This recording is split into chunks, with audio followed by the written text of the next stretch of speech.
करना है। ये 3 बातें आज उनको बतला करके परीक्षित को राजगद्दी पे विराजमान किया महाराज। और 5 भाई इस धराधाम को छोड़ करके अंतर ध्यान हो गए।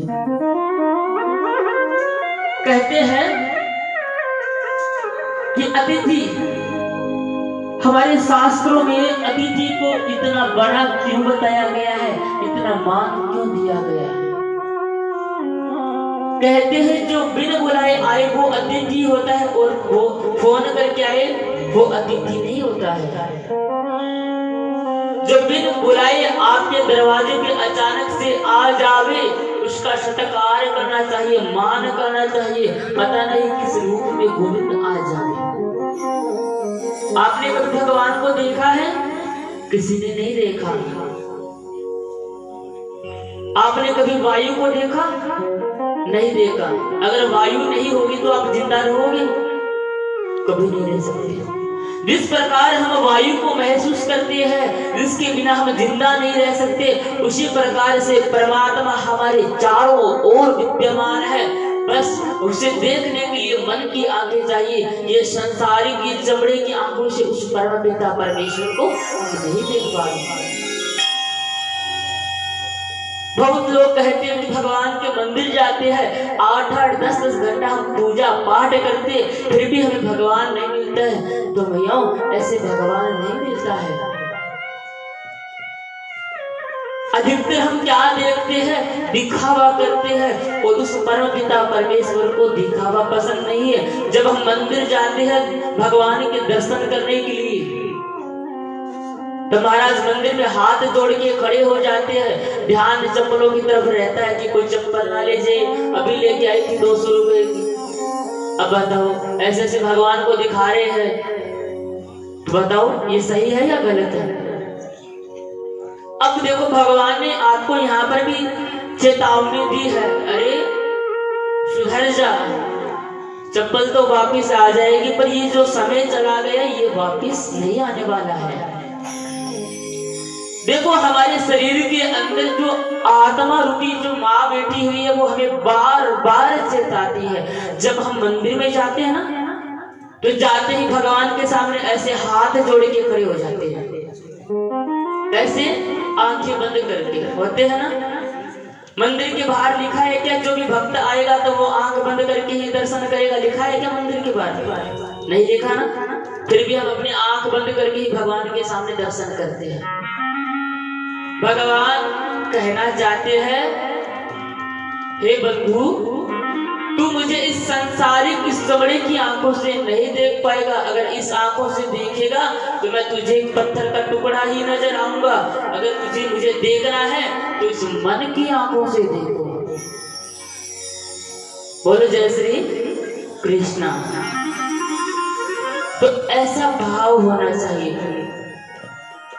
सर्वप्रथम जब हम चलते हैं ना, चलते ही सृष्टि इस धरती माँ को प्रणाम करना चाहिए, क्योंकि जिस प्रकार से हमारा पंच भौतिक तत्व से शरीर बना हुआ है, इस धरती पे इस माँ पे भी अनेकों अनेक जीव विचरण करते हैं। चींटी, छोटे छोटे जीवाणु, कीट पतंग, बहुत।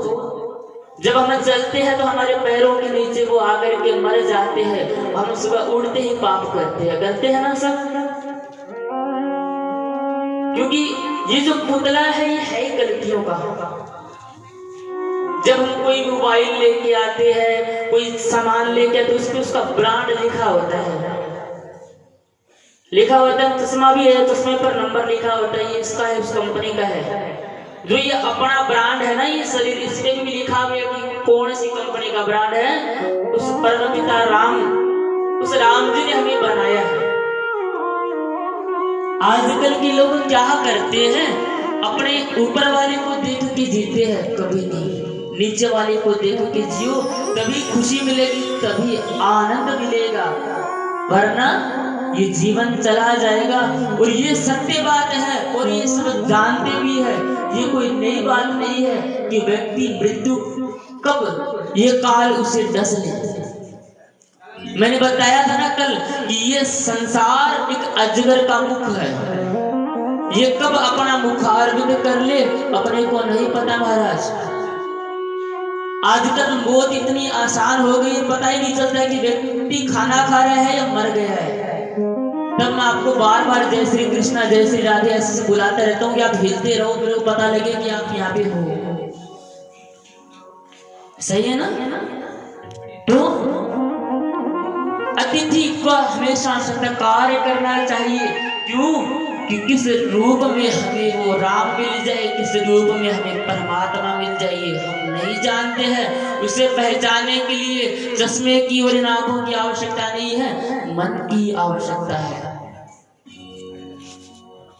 और अपने जीवन के अंदर हमने यज्ञ भी किए हैं, कथा भी सुनी है, बहुत व्रत करते हैं। व्रत का मतलब ये नहीं कि भूखा रहो आप, सोमवार का व्रत कर लिया, शुक्रवार का व्रत का मतलब है प्रतिज्ञा। व्रत का मतलब भूखा रहना नहीं। आजकल का व्रत कैसा है बताऊं? थोड़ा सा बताऊं? आजकल का व्रत है जैसे कल व्रत है तो पहले एक लिस्ट बनेगी, 2 किलो सेव, 4 किलो मिठाई, उसके बाद में नीचे एक रुमाल भी लिखते हैं। अब बताओ, रुमाल को खाने की चीज छोड़ना पर नहीं, रुमाल को तो यहाँ बांधना होगा और कुर्सी खाने के बाहर गेट के आगे ऐसे बैठ जाएगी मुंह को लटका के। क्यों? अब बताओ कोई माता बहन उसके पास में जाए और बोले बहना राम राम, हाँ राम राम, उसे अच्छा नहीं लगता है। अरे कोई उससे ये पूछ ले कि आज इतनी उदास कैसे? अरे भाई क्या बताऊं, मेरा आज व्रत है, सिर्फ आता है भूख मरती हो। ऐसे व्रत नहीं होता। व्रत का मतलब है प्रतिज्ञा। आप जो व्रत करते हो उस दिन आप कोई बुराई आपके अंदर है, आप कोई गलत कार्य करते हो, उस चीज का त्याग कर दो, फिर परमात्मा को कहो कि मैंने आपका व्रत किया है। सब बराबर है। अगर अपन एक दृष्टि से देखेंगे तो कोई छोटा नहीं कोई बड़ा नहीं है महाराज। और वो मैंने आपको कल बताई भी थी, जो करते ना कि बेटों को नहीं, टाबर को नहीं, बहू को नहीं, बहू आने बाद में अपना आश्रम कट बन जाए, वृद्धाश्रम। हाँ, तो आजकल पहला तो जो आदमी का बेचारी पग बाग दाव लेती, सेवा करती है, आजकल तो खाना काल बताए नहीं, घूंघट वाली बात। पहले माता यहाँ तक घूंघट रखती थी, यानी शर्म थी, लज्जा थी। और हमारे शास्त्रों में बताया गया है ऐसा कि पहले जो पत्नी व्रत धर्म का पालन करती थी, इतनी कठिन तपस्या करती थी, मतलब व्यक्ति की मृत्यु होती तो उसके साथ में जल जाती है, यानी सती बन जाती है। आजकल तो अगरबत्ती भी लाग जाओ नहीं तो 10 दिन पार्टी बांधे फिर के दाती लाग गई मेरे तो सती सती को उनको गयो तो गयो, आपने भी और देखो। ऐसा नहीं, आप भी अपने पति व्रत धर्म का पालन कर सकते हो। कैसे? कोई बड़ी विशेष बात नहीं, छोटी सी बात है। कहते हैं ये जो घूंघट था ना, घूंघट ये हमारी घर की मर्यादा थी। घूंघट को देख करके हमारी कुल का पता चलता था, इसका परिवार कैसा है, संस्कारी है या कैसे गुण इसको दिए हुए हैं। ऐसे नहीं है कि घूंघट से आप मतलब निकाल के रखोगे तो आपके कोई गलत काम हो जाएगा, नहीं, इसका नाम था शर्म। बाकी तो आजकल तो इशारे तो घूंघट के अंदर से भी हो सकते हैं। शर्म होती थी मन की। बड़ा कोई घर में होता तो बहू या बेटी घर की चौखट को लांघती नहीं थी। आजकल तो महाराज आपको पता है कि क्या दशा है। अगर आपको कुछ बोलूंगा तो आप कल कथा में आओगे नहीं, तो आप समझदार हो। तो हमेशा घूंघट निकालो। घूंघट निकालने का मतलब होता है कि जो आप अपने मांग भरते हो ना, मांग का सिंदूर, वो किसी पर पुरुष को दिखाई नहीं देना चाहिए। पहले क्या करती थी माताएं, अभी देखता हूँ वो क्या करती है कि अपनी मांग बढ़ती तो यहाँ से लेकर के यहाँ पीछे तक ले जाती है कि मेरे पति की आयु दीर्घ आयु रहे, चिरंजीव रहे। आजकल महाराज इतो छुट्टी को लगा मरेगा तो मर जा। अब बताओ, इतना सा लगाओगे तो इतनी ही उम्र होगी और इतना लगाओगे तो पति की उम्र बढ़ेगी ना। ये हमारे संस्कार थे। मांग का सिंदूर कभी भी किसी को दिखना नहीं चाहिए। 2 बातें। तीसरी बात, जो स्त्री के बाल होते हैं ना, कभी वो खुले नहीं होने चाहिए। खुले में आजकल तो ये भी फैशन है, अब इतने इतने बाल कटवा लेते पता नहीं चलता कि लड़का है या लड़की। कभी भी बाल खुले नहीं होने चाहिए। अब मैंने बताया आपको घूंघट के बारे में। घूंघट का मतलब होता है कि हमारी आंखें ढकी रहती है ना, आंखों से आंखों का प्रभाव होता है। कैसा प्रभाव? नजर लग जाती है, सुना ना, नजर लग गई। नजर तो आंखों से लगती है। हमारे आंखों से कुछ नेगेटिव किरणें निकलती हैं।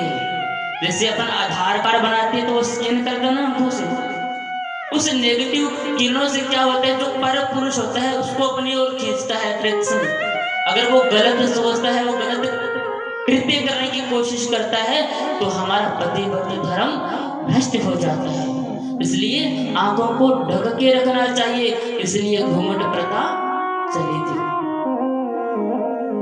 ये बात सही है या गलत?